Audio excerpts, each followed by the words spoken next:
ಮಹಾರಾಷ್ಟ್ರದಲ್ಲಿ ಕಳೆದ 2 ದಿನಗಳಿಂದ ಭಾರಿ ಮಳೆಯಾಗ್ತಾ ಇದ್ದು ಜನಜೀವನ ಅಸ್ತವ್ಯಸ್ತವಾಗಿದೆ.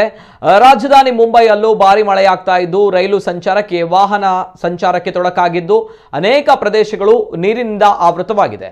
ರಸ್ತೆಗಳು ಕೆರೆಯಂತಾಗಿವೆ. ಕಾರುಗಳು ಸೇರಿದಂತೆ ಹಲವು ವಾಹನಗಳು ನೀರಿನಲ್ಲಿ ತೇಲಿ ಹೋಗಿವೆ.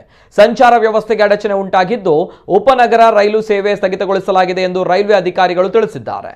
ಇನ್ನು ತಡರಾತ್ರಿ ಸುರಿದ ಭಾರಿ ಮಳೆಯಿಂದಾಗಿ ಮುಂಬೈ ಮಹುಲ್ ಪ್ರದೇಶದ ಭಾರತ್ ನಗರದಲ್ಲಿ ಮನೆಗಳ ಗೋಡೆ ಕುಸಿದು 12 ಮಂದಿ ಮೃತಪಟ್ಟಿದ್ದಾರೆ ಎಂದು ಅಗ್ನಿಶಾಮಕ ಅಧಿಕಾರಿಗಳು ತಿಳಿಸಿದ್ದಾರೆ.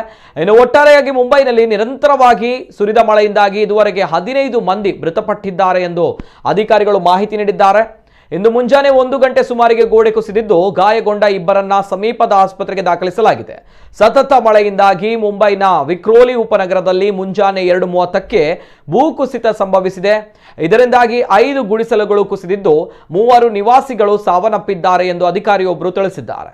ಇನ್ನು ಅವಶೇಷಗಳ ಅಡಿಯಲ್ಲಿ ಹಲವರು ಸಿಲುಕಿರುವಂತಹ ಶಂಕೆ ವ್ಯಕ್ತವಾಗಿದ್ದು ರಾಷ್ಟ್ರೀಯ ವಿಪತ್ತು ನಿರ್ವಹಣಾ ತಂಡ, ಅಗ್ನಿಶಾಮಕ ದಳದ ಸಿಬ್ಬಂದಿ ರಕ್ಷಣಾ ಕಾರ್ಯಾಚರಣೆ ನಡೆಸ್ತಾ ಇದೆ.